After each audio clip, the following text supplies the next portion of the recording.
Thank you. Well, good afternoon. It's my privilege and honor to join you today.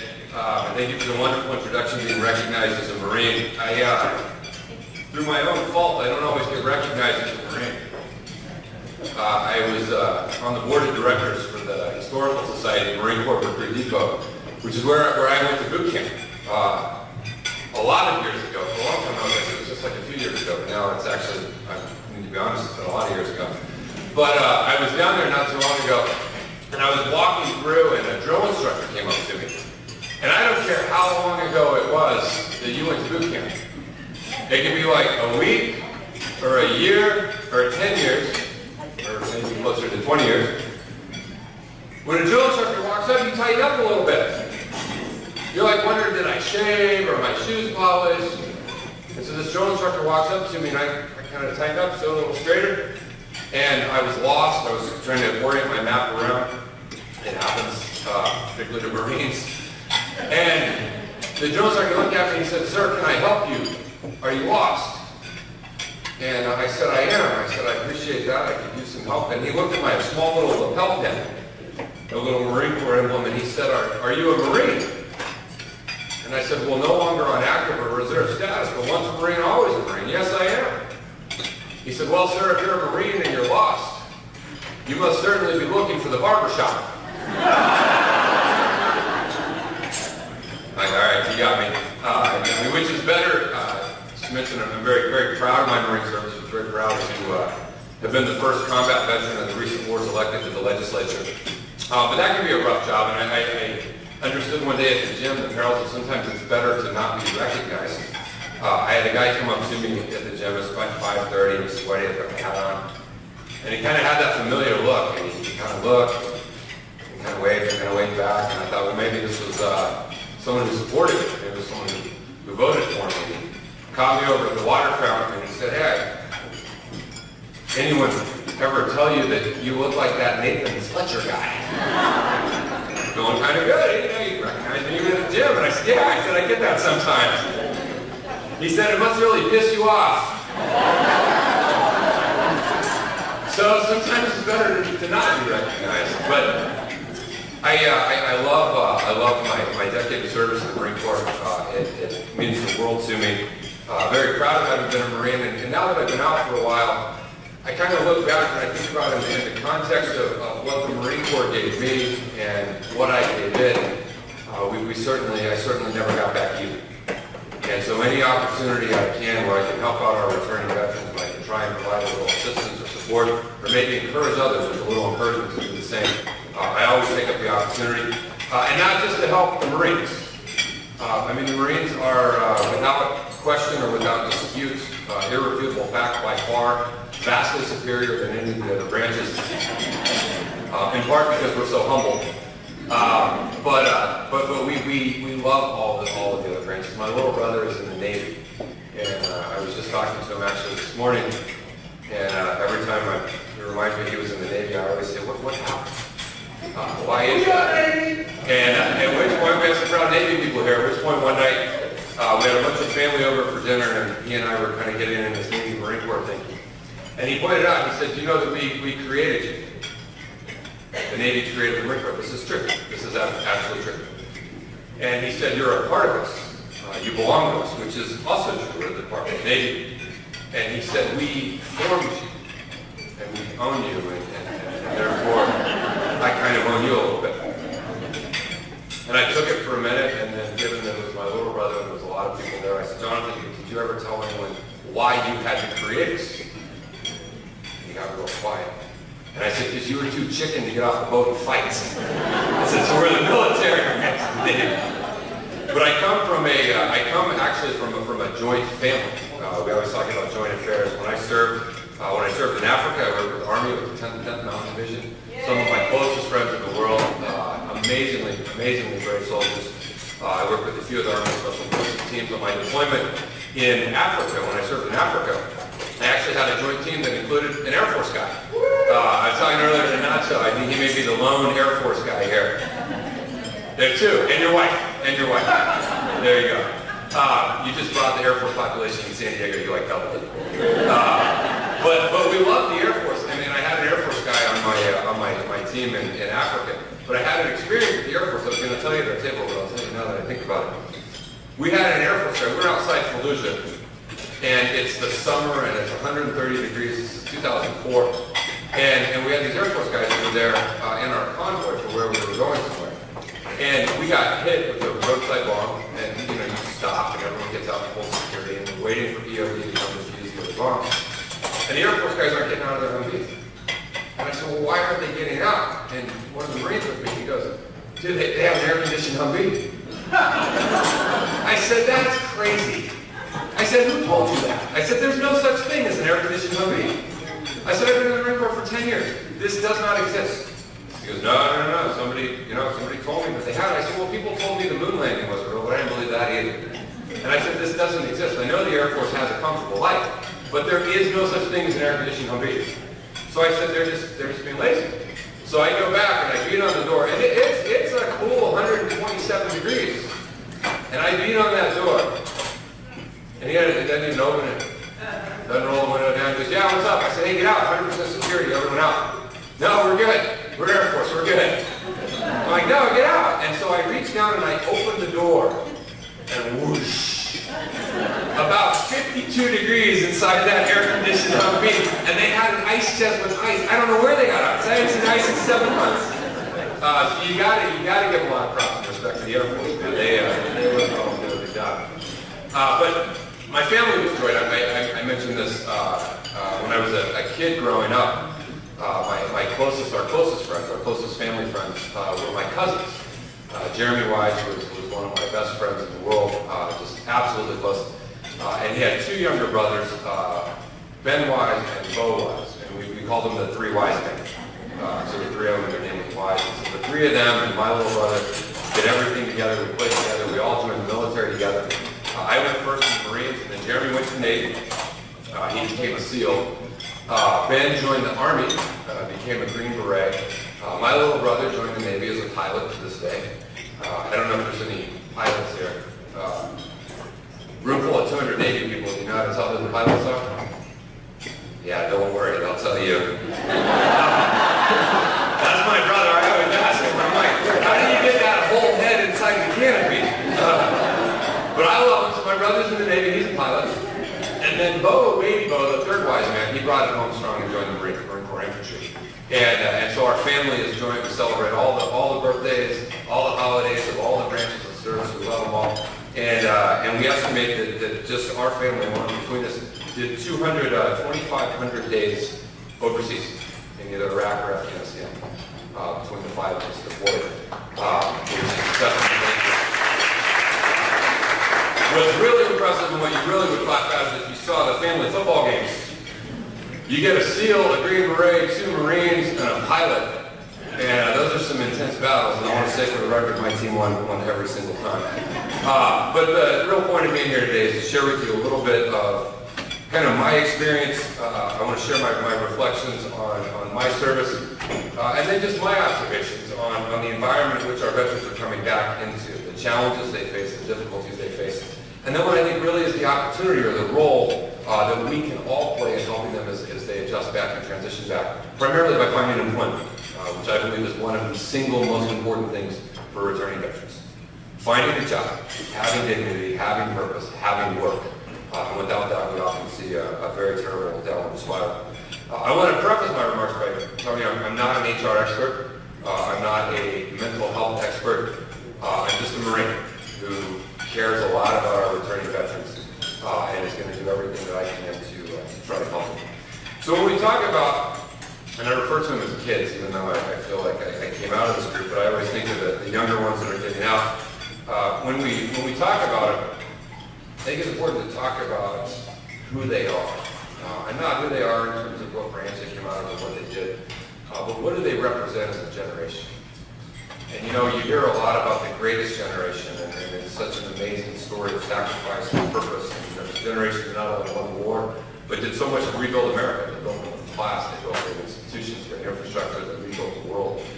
And so it makes me think a lot about this generation, and what do they have in common. And I was kind of jarred out of I wouldn't say I wasn't paying attention, but I was at a Memorial Day event, and it was my 4th Memorial Day event of the day. Memorial Day is a miserable day. I gotta be honest, I don't like it. I don't like any part of it. I don't like hearing taps. I don't like thinking about it. I don't like talking about it, but I go to support it. So I checked it out a little bit. And it was a Marine general who was talking. And all of a sudden I kind of started telling the story. I kind of started paying attention a little bit. And he told the story of being at Marine Corps Air Station Miramar. He's not based there, but he was there for the day for a few meetings. And they had a plane land, and the plane had wounded Marines who had just come back from Afghanistan. And they asked the general, hey, do you want to go out and greet these wounded Marines who were just coming back to start their recovery and their convalescence? And the general said, of course. So the general walked out onto the tarmac, and they lowered the ramp, and the general walked up onto the plane. And he came across a 19-year-old Marine Lance Corporal who had been wounded severely. He had shrapnel throughout his legs and his back. He had an IED blast up from the bottom of his vehicle. And the general walked up to the son who was laid out on the stretcher. And he said, son, is there anything I can do for you? Anything. Now, if you weren't in the military, if a general says, is there anything I can do for you? Don't be shy. Because it doesn't happen often. It's not very often a general says, is there anything I can do? And generals can actually do things. When I was in the Marine Corps, I always carried, every day of my Marine Corps career, I carried the next higher rank in my pocket. Just in case a general said, is there anything I can do? Yes, sir, I'd like to be a corporal. Thank you very much, because sometimes they can do that. If you want better base housing, I was at airborne school, which is a rare feat for Marines. Very few Marines get to go to airborne school. It's for certain jobs or certain things. And there was an infantry sergeant there. I said, man, I know how I got here. How'd you get here? He goes, Tom and I was walking by. I said, hey, son, that looks good. You did a good job. Anything I can do for you? I said, what'd you do? He goes, yes, sir. I told him I'd like to go to airborne school. I'm like, what do you do? He goes, Sergeant Major did this Marine Orders to airborne school, and here I am. Right, so my point is, don't be shy. So the general asked this Lance Corporal, son, is there anything at all I can do for you? Anything. And this 19-year-old kid looked at him, and he said, yes, sir. You can help me walk off this plane. The general said, what? And the kid said, my family's out there waiting for me. And I don't want them to think I'm hurt. And he said, my buddies I serve with are out there, and I don't want them to have any doubt that I'm making anything but a full recovery. And he said, you can help me walk off this plane. That doctor said I can't walk, but I can. And the general said, you know, son, if the doctor said he really shouldn't. And the Lance Corporal goes, no, sir, you said anything I want. And this is what I want. And the general picked him up, and he put his arm over his shoulder, and he walked him down that tarmac. That 19-year-old Marine was in the 2nd grade on September 11th. He joined knowing exactly what he was signing up for, exactly where he was going, and what he would be doing, and what was at stake. And the general went on to point out, he said the Marines of today are smarter, they're stronger, they're better shots, they're more technologically advanced, they have a greater commitment to service than any generation of Marines preceded. He said they're an exceptional generation. An all-volunteer force with a tremendous commitment to do good. There was a New York Times story a few months ago about the new Marine Corps ad. And Marine Corps ads are legendary. They make great ads. And when I was joining, there was some guy slaying and dragging it. And the ad said, you probably aren't tough enough. You probably can't do it. You know, if you want to be one of the few to drop the Marines. But the new ads are different. The new ads have the camera of someone running towards the sound of danger. And the narrator comes on and says, there's a few who run towards the sound of chaos. There's a lot who run away. There's a few who run towards. A few who run towards the sound of injustice, of tyranny and oppression, who seek to make a difference. And the ad was the result of a lot of survey research of the exceptional generation. And it was pointed out that they want something different in life. They view military service as a part of a broader commitment to do good, as a part of a broader commitment to make a difference in the world. So they'll join the military just as much to deliver humanitarian assistance to a natural disaster, or to address injustice or oppression, as previous generations might have signed up to go to war. And that service can continue when they leave the military. Because it's not just that they join the military to be in the military. They join the military to live a life of purpose and service, and they can continue. And that's something that I think is out there for us to take and out there for us to own in our companies, whether it be at Qualcomm, whether it be wherever you are, to find a way and a role for them. But it's tough. It's a tough environment. You know, a lot of veterans, if they're being honest and they never really want to complain, well, they complain to each other. They don't really complain to each other than anyone else. But they won't tell us, but there is a sense of isolation. And part of it is a simple fact and the reality of at the end of the World War II, the greatest generation, 10% of America had served in uniform. 10% had served in uniform. Today that number is 1%. 1% is all who served. So the number of people that have a direct connection, that have a family member, a cousin, a brother, a cousin, an aunt, and uncle who served, is 10 times lower than it was in preceding generations. It doesn't mean that people don't care. There just aren't as many people that have a direct connection to them. The United States Congress used to be 70% veterans. It's now 80% non-veterans. It's changed. We wonder why. We have issues with things like the VA. Again, it's just an experience that a lot of folks didn't have. For the first time in 80 years, we just had an election where the first time in 80 years, neither the president nor vice president of either party had worn a uniform and served. Not that they don't understand, not that they aren't committed, but these are all factors, I think, that begin to contribute to veterans' sense of isolation. We actually saw a debate on the GI Bill of Rights where the opposition to it said, well, we don't want to give them really good money for college because they might leave the military. But this was the public argument that was made. If we give them really good benefits, well, they might think that there's a life after it. And we need to retain them. We need them to stay in the military. Because if being in the military is a form of indentured servitude that we're going to hold you in bondage to, as opposed to a way that you serve your country for a period of time and then you move on and continue to find other ways. One of the saddest statements I ever heard, I heard frequently in Iraq and in other countries. Veterans would say, you know, America didn't go to war. Marine Corps went to war. America went to war. Because unlike previous generations, when our country went to war, the public was asked to mobilize. You were asked to buy war bonds. You were asked to conserve power. You were asked to go to work in the factories. But we were all in this together.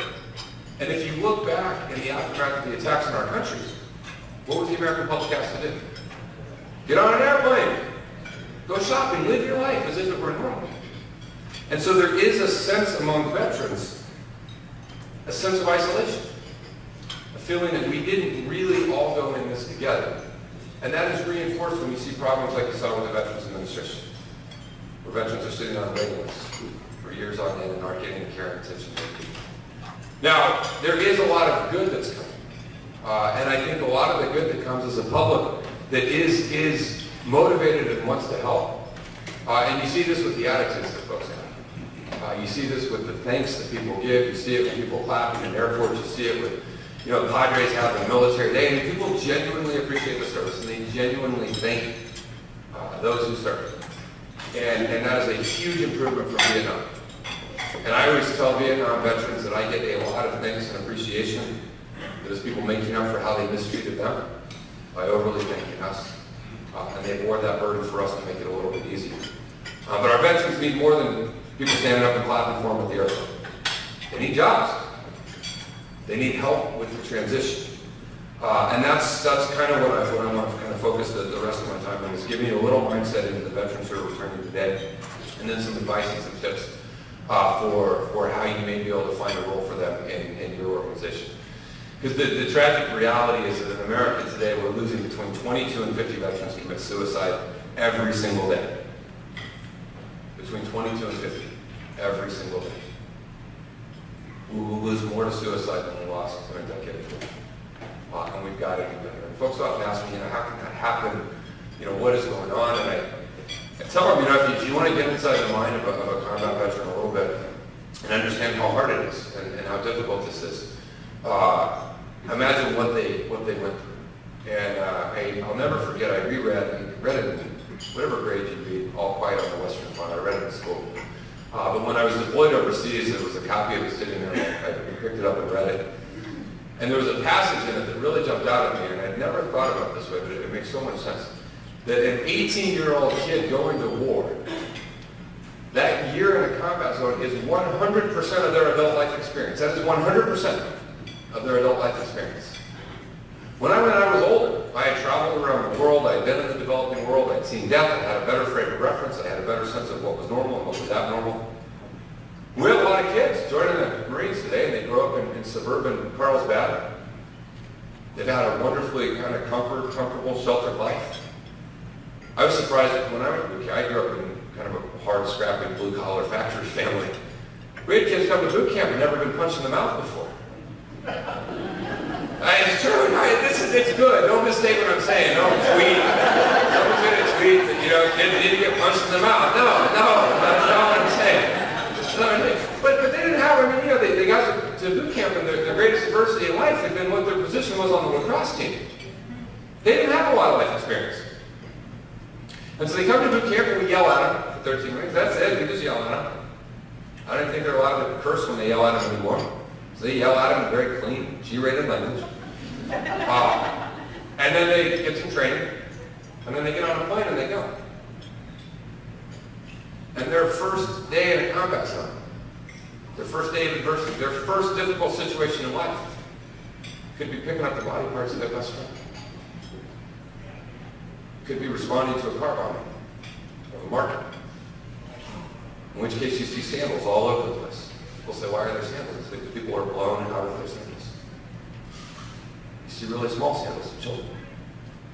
You see some horrific and difficult things. And they do it every day for a year. 100% of their adult life experience. And then they come home and we say, hey, we won the battle, you get the GI Bill, go to college. Good luck. It's hard. It's difficult. I had a friend who came back a year in Iraq. Our Humvee never stopped. It doesn't stop. It only stops on the base. You don't stop. You don't let cars get anywhere close to you because of the threat of suicide bombs. Right? You go a year where no car gets close to you and you never stop. And he got on the plane in Iraq. We flew to Kuwait. Flew to Ireland for about an hour and a half. It was a pretty good hour and a half. About an hour and a half. And then he flew home. He's wearing the same boots with the same sand as when he stepped foot out of Iraq. He gets in the car with his wife. He goes 5 north. Hits a traffic jam. Freaks out. Gets out of the car and runs across the freeway. Because he hasn't had any cars near him. Just the thought of a veteran getting dressed for work, when you wear a uniform, the same thing every single day. And then you come home, you got to get dressed, you open the closet, it's like, oh my gosh, it's overwhelming. My wife still makes fun of me. She goes, you got white shirts and white shirts. I'm like, it makes it really easy in the morning. I'm not very good at matching, so I keep it easy. But they have a hard time, and I don't know as a society we've really yet come to grips with the fact that we're going to have a lifetime of treatment. Now, it's all treatable. You can deal with all of it, but there are conditions. There are conditions that you treat. It's not something that you can magically cure. And I think every veteran that comes back on some level suffers from survivor's guilt and tremendous pain. If your friends that didn't come back and you did, and you feel guilty. You feel really guilty. Now, out of that, I think comes a sense of purpose, that your friends didn't get a chance to live their life, so you ought not waste it. You should make it count for something positive. But that's there. There's a problem with veterans. When you come back, I was telling someone I had a great job in the military. I essentially tracked terrorists. And we would track you, and then when we would find you, we would fly little helicopters near your house, and we would jump out and blow up your door, and drag you out, and I would interrogate you. And I would get you to tell me where your friends were, and then we would go get your friends. So exciting. A little hard to have a follow-on after that. Right? What do you do after that? A lot of times veterans struggle with the issues of inconsequential, not meaningful, not purposeful. Doesn't really matter. These are all things that they can work through. A lot of veterans struggle with varying degrees of post-traumatic stress disorder. Nothing wrong with that. They'll be fully productive, high-functioning members of society. But it is a natural reaction to being in an unnatural situation. And we have an obligation. We as a society ask them to go to that environment. They didn't dream up the war. They didn't vote for the war. They didn't fund the war. They did what we asked them to do. So now we have an obligation to help them as they come through. And there's a lot of programs out there that are doing just that and making a lot of difference. But I think there's a couple of little steps that we can take. One is I really wish we would stop calling it a disorder. Because no one is going to, hey, that may be clinically correct, but what group of Marines are going to admit that they have a disorder? I mean, it just has a connotation that I think is bad. Marines will admit that they're injured or that they got hurt. I've had 13 arthroscopic surgeries. I'm proud of that. If it was socially acceptable, I'd show you my scars. I would. I did the Ironman after 13 lower body arthroscopic surgeries. I'm proud of that. Because you know what? I got hurt, but I treated it. I got better. I came back stronger. I still manage those. I stretch. There's certain things that I do to stretch. But we overcome, we reverse, we fight through, we figure out how to deal with it. I really strongly think that we ought to award the Purple Heart for PTSD. If we say there's no stigma, then there's no stigma. The criteria to be awarded a Purple Heart says an injury sustained in contact with enemy forces that requires medical attention. How the heck is PTSD any different? I have a friend of mine who got nicked with a piece of shrapnel. It cut him. No stitches, but it cut him. He got a Purple Heart. I have another friend. We were a two-man team outside Fletcher for a year. And we got hammered. We got rocked. He was one of the earliest cases of TBI. He has severe PTSD. In the last 10 years, he hasn't worked a single day. Some days he can get up and walk around. Some days he can't. He can't drive. He can't sleep. He's gained 150 pounds. You're telling me he hasn't paid a greater price for his injuries? The guy who got nicked by shrapnel? We've got to start thinking about these things in the new life. And I think awarding the Purple Heart for PTSD would be a good first step. But one of the biggest things we can do is help them transition back by finding that point of peace, by finding that point of purpose, by having the ability to have meaningful and gainful employment. And that's where so many of you come into play. And I would never ask for charity for veterans. I'm not asking for charity. I'm not asking for you to hire someone and let them do nothing. All we're asking for is that you give them a shot. You just give them a chance. And maybe, you know what, maybe they get a little bit extra look. Maybe they get a little bit extra attention. Maybe work a little harder to see, is there a way that we can fit them in? And so to leave you, I just want to share with you what I think are kind of 5 tips on why you should hire them, and then 5 suggestions on how you help them once you've hired them. The number one thing for why you should hire them is that you can train a veteran to do anything. You can train him to do anything. I had never jumped out of an airplane before the military taught me how. I still do it to this day. It's fun. I'd never fired a 50 cal. They trained me how to do it. I'm guaranteeing you that there's not a single veteran who ever drove a nuclear submarine before the military trained him how to do it. I don't know, I'm guessing. Right? Now, if you can train someone to drive a nuclear submarine, I'm pretty sure you can train them to do just about anything. I was out of Fletcher on an aircraft carrier not so long ago, and I spent the weekend out there, and it was great. I felt a little connection with my Navy brethren. It's amazing. They have 30% turnover every single year. 70% of the crew is like under the age of 21. They train people every day how to run a nuclear aircraft carrier with 5,000 people on it. How the planes take off and the planes land and you load the ordnance and you do the communications. They train people how to get mail and how to cook food. When I showed up, they checked me into my room like a hotel. Amazing, they can check people in. You can absolutely train a veteran to do anything.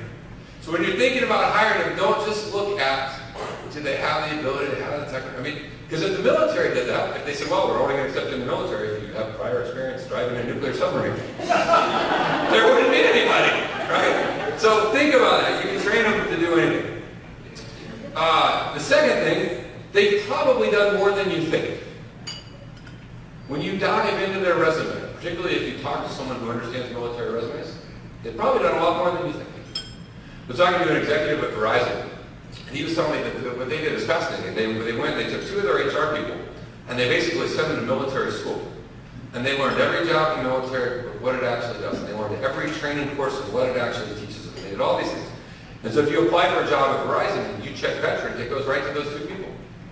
Because what on a resume may say one thing, the experience that they gained. Veterans aren't really good at translating what they did. So this is where I say maybe you give them a second look. Maybe you dive a little deeper and say, you know what, I really don't know what that course means. It's just an acronym. What does it mean? What did you do? And then all of a sudden I'm like, oh, I know what that is. That's global supply chain. That's logistics. Oh, that's PR. Oh, that's marketing. Holy smokes, that's finance. Yep, you can do finance. Because all of these things happen in the military. So number two, they've probably done more than you did. Number three, we were talking on the way in. You should hire a veteran because when things get rough, they won't freak out. They won't freak out.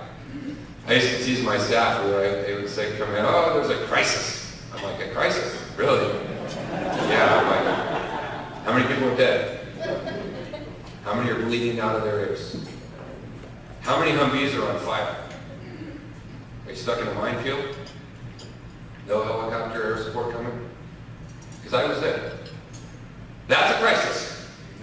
That's a crisis. And you know what? We didn't freak out. We didn't yell and scream. We didn't flail about. We looked at all the information. We made the best decision. And then as that information changed, well, we re-looked at that decision. We saw the story, we were talking about corpsman, Navy corpsman. And I was sharing the story of a 19-year-old Navy corpsman who, in a firefight in a ditch, dodging RPGs, machine gun fire, going back and forth, did a full tracheotomy of a kid we were convinced was dead.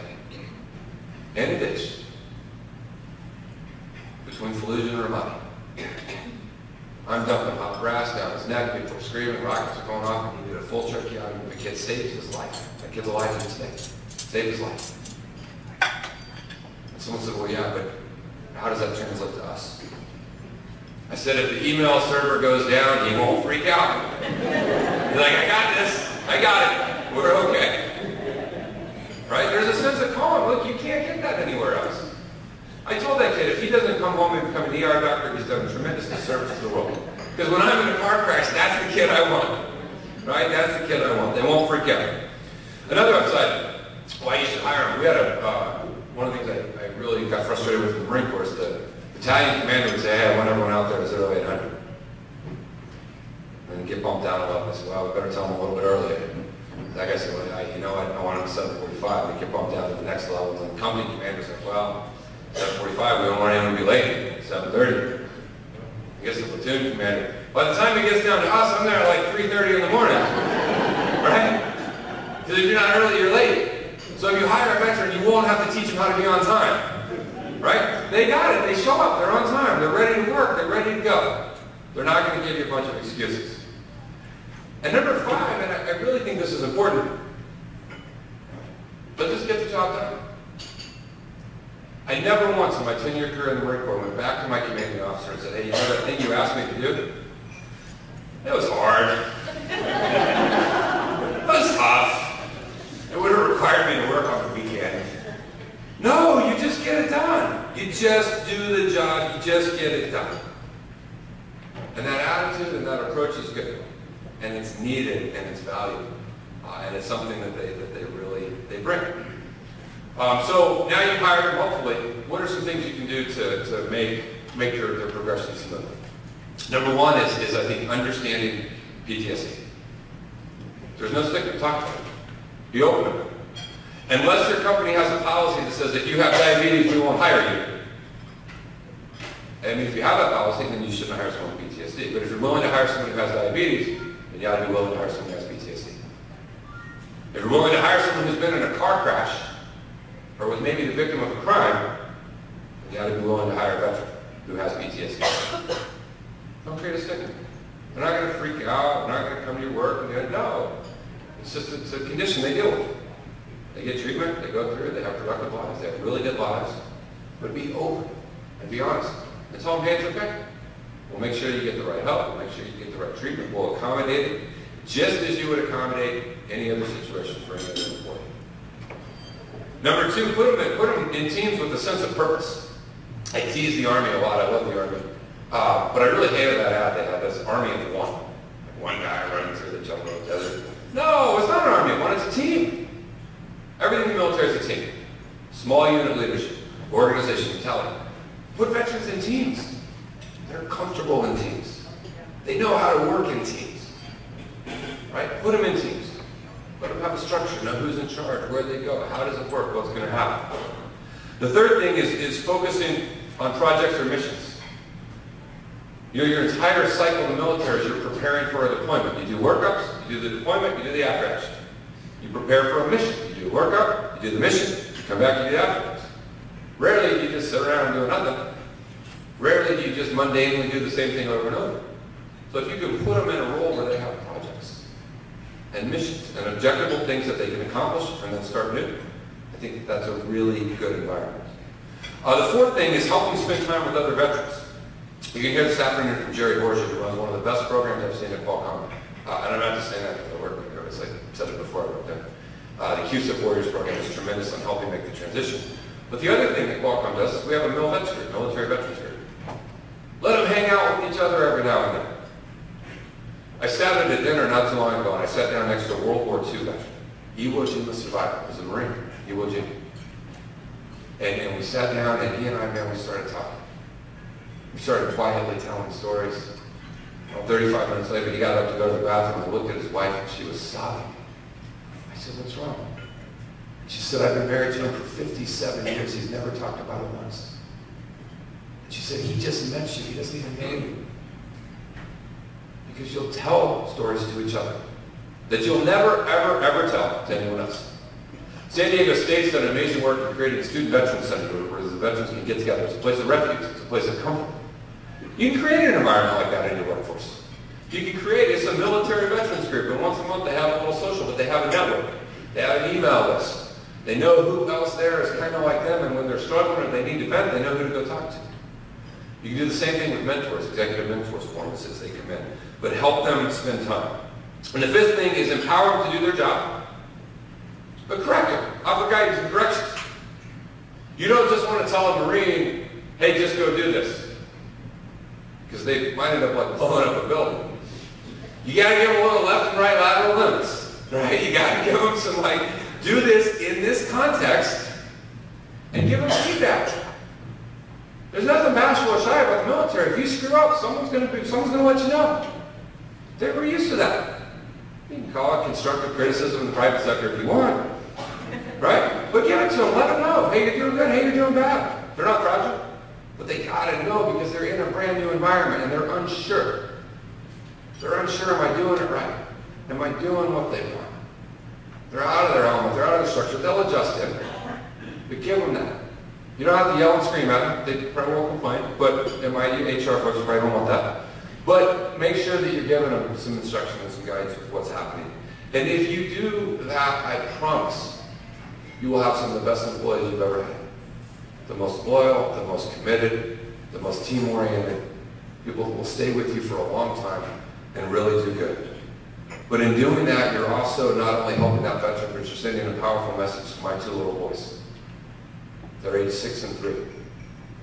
George Washington said at the end of the Revolutionary War that future generations' willingness to serve will be directly tied to how they perceive previous generations were treated at the end of their service.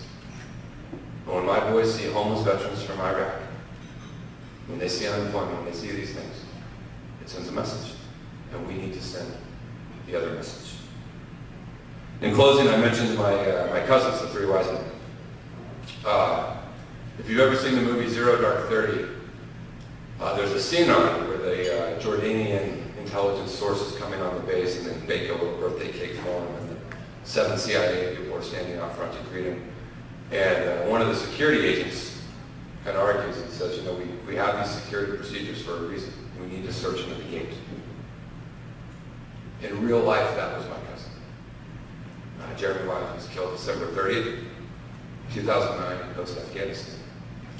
Suicide bomber. They killed the 7 CIA agents. He was one of them. It was a devastating loss for our family, but a loss that so many families have experienced over the course of the past decade. We brought what was left of him home and we buried him. And Jeremy and I were the oldest of our families, and I'll never forget spending a lot of time with Ben at the service saying, "Hey, you got to step up now, brother. Now, there's 2 wise men. You got your whole family you got to take care of. You're the oldest."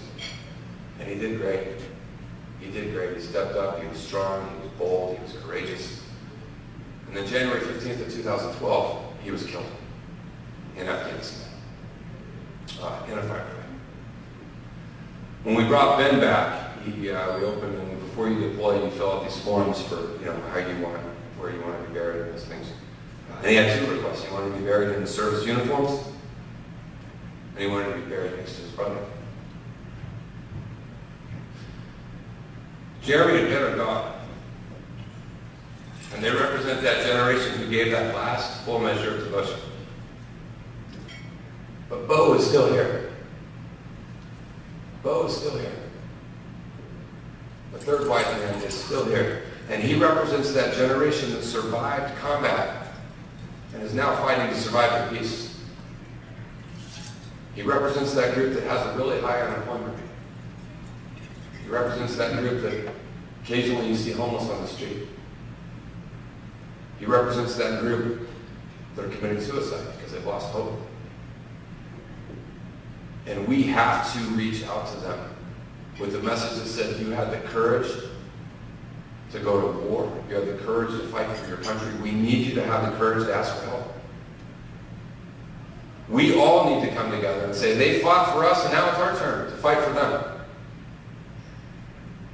To make sure that we do everything we can. We can't solve every one of them. We can't promise that all the numbers will get to zero.